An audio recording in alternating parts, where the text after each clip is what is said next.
AP రాష్ట్ర ప్రధాన సలహాదారు సజ్జల రామకృష్ణారెడ్డి మాట్లాడుతున్న లైవ్ చూద్దాం.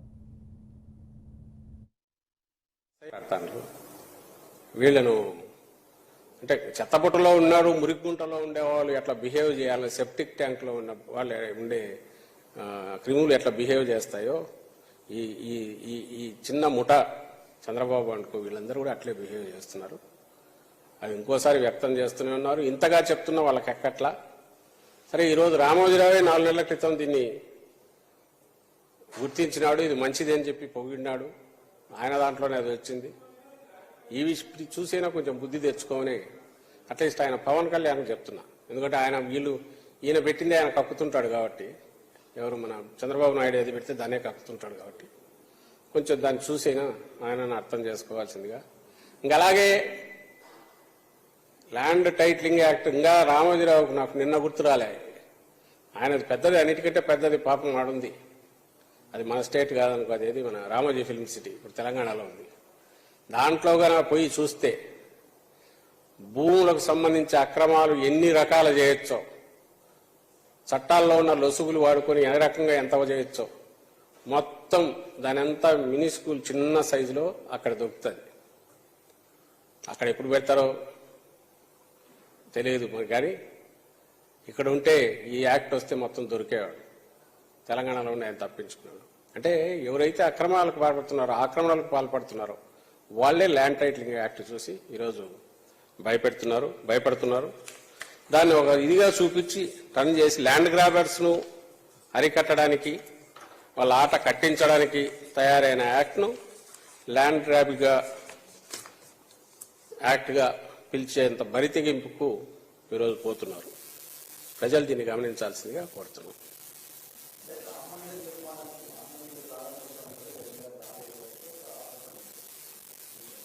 దానికి ఇంకేం సంబంధం ఏముంది? రాష్ట్ర ప్రభుత్వానికి సంబంధించినంత వరకు అదేమన్నా ప్రభుత్వ కార్యక్రమమా? కాదుగా. ప్రభుత్వ కార్యక్రమం అయితే ఏమన్నా అనుకోవచ్చు. జగన్మోహన్ రెడ్డి గారు లేదా జగన్మోహన్ రెడ్డి గారు కాదు, ఈవెన్ వాళ్ళైనా సరే అక్కడ ఉండేవాళ్ళు. ఆయన అన్ని మతాలను గౌరవించాలా భారతదేశంలో. తమకు దేని మీద ఇష్టం ఉంటే అది వ్యక్తిగతమైన దీనికి పరిమితం కావాలా. రాజకీయాల్లో అందరూ అది ఫాలో కావాలా. గవర్నమెంట్ ప్రోగ్రాము అఫీషియల్ ప్రోగ్రాం కాదు. దానికి సంబంధించినంత వరకు ఈరోజు వచ్చి వాళ్లకున్న ఉద్దేశాలు దీని ద్వారా ఏదో మెసేజ్ పంపించి 4 ఓట్లు కొట్టుకోవాలని చూస్తే అది బూమరాంగ్ అవుతుంది తప్ప దానివల్ల వాళ్ళకు వచ్చేది ఏమో అడిషనల్గా ఏమి ఉండదు. ఇర్రెలవెంట్ అది. దానికేం ఆ క్వశ్చన్కి అర్థము లేదు, పర్థము లేదు. ఫలానా దగ్గరికి ఎందుకు పోలేదంటే ఏం చెప్తారు? ఈవెన్ హిందూ మతం మీద డిపెండ్ ఆ పార్టీలో కూడా కొంతమంది పోకపోయి ఉండొచ్చు, ఎవరికి తెలుసు. దట్ ఈజ్ ఏ ప్రైవేట్ కార్యక్రమం జరిగింది. రాష్ట్రం నుంచి కూడా చాలా మంది పోయి ఉండొచ్చు, ఇప్పుడు పోతుండొచ్చు. కాదని ఎవరన్నా మన తిరుమల తిరుపతికి పోవట్లా. తిరుమల తిరుపతికి పోతున్నారు. ఈయన పోయారు, ముఖ్యమంత్రి గారు పోయారు, మిగిలిన వాటికి పోయారు. వీళ్ళ దృష్టిలో ఏది అనుకుంటే అదే చేయాలా, తన ఇది నిరూపించుకోవాలా ప్రతి పౌరుడు అంటే తప్పు కదా. అట్లా ఎక్స్పెక్ట్ చేయడం, అడగడం కూడా తప్పు వల్ల.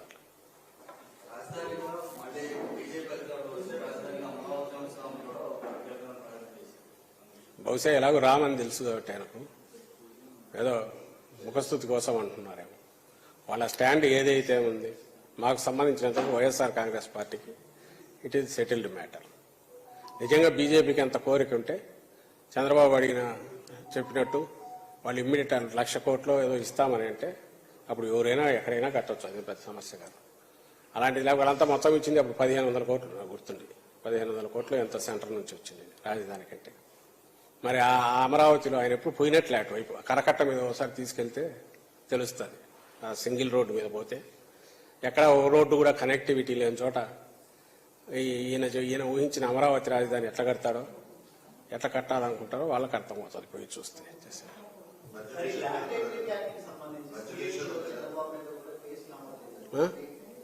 అవును, అదే ఒక మంచి పరిణామం. దీని ద్వారా బయటికి రావాలి, నిజంగా రావాలి బయటికి. వేరే ఏదైనా పర్లే కానీ ఇది నా దృష్టిలో అయితే చిన్న నేరం కాదు. ఏది ప్రజల ఆందోళన, అనవసరమైన ఆందోళన క్రియేట్ చేయడము, భయభ్రాంతులను చేయడము, అది చాలా పెద్ద నేరం అవుతుంది. ఖచ్చితంగా నేరస్తులు బయటికి రావాలా. వాళ్ళందరూ శిక్షింపబడాలి. ఇలాంటివి చేయకూడదు. సమాజానికి సమాజానికి వ్యతిరేకంగా చేసేది. అండ్ నిజంగా కూడా లక్షలాది మంది చిన్న చిన్న ఆస్తులు ఉండేవాళ్ళు ఏమైపోతుందో మా ఆస్తులు కొట్టేస్తారేమో లాక్కుపోతారేమో అని ఎంతవరకు వీళ్ళు భయభ్రాంతులు చేస్తుంటే ఇంకా అంతకంటే నేరం ఏముంటుంది. ఇది అత్యంత వర్స్ట్ హీనస్ క్రైమ్. దానికి ఖచ్చితంగా సీరియస్ శిక్ష పడాలి. భవిష్యత్తులో ఎవరు ఆ దోషులు ఎవరో వాళ్ళందరినీ పట్టుకొని ఇది చేయాలి. ఖచ్చితంగా నెంబర్ 1 దోషి చంద్రబాబు అవుతాడు. ఆయన ఏం దాచిపెట్టుకోవట్లేదు. దాంట్లో వాళ్ళు చట్టం ముందు వాళ్ళని తీసుకొని రావాలి. వాళ్ళకు తగిన శిక్షలు పడాలి. ఫ్యూచర్లో ఎవరు ఇంత దుస్సాహసం చేయకూడదు. ఇలాంటి తప్పుడు పనికి పాల్పడకుండా హెచ్చరికలాగా కూడా ఉండాలని మేము భావిస్తున్నాం.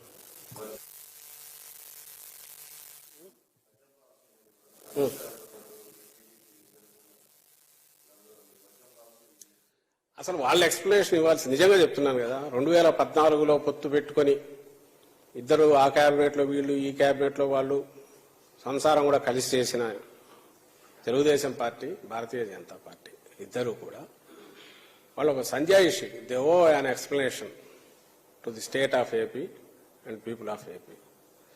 2014 నుంచి 17 వరకు ఉన్నట్టుండి ఎందుకు విడాకులు తీసుకున్నారు, ఆ తర్వాత కొట్లాడుకొని మళ్ళీ ఇదెందుకు అయ్యారు, మళ్ళీ ఈ రోజు ఎందుకు కలిశారు.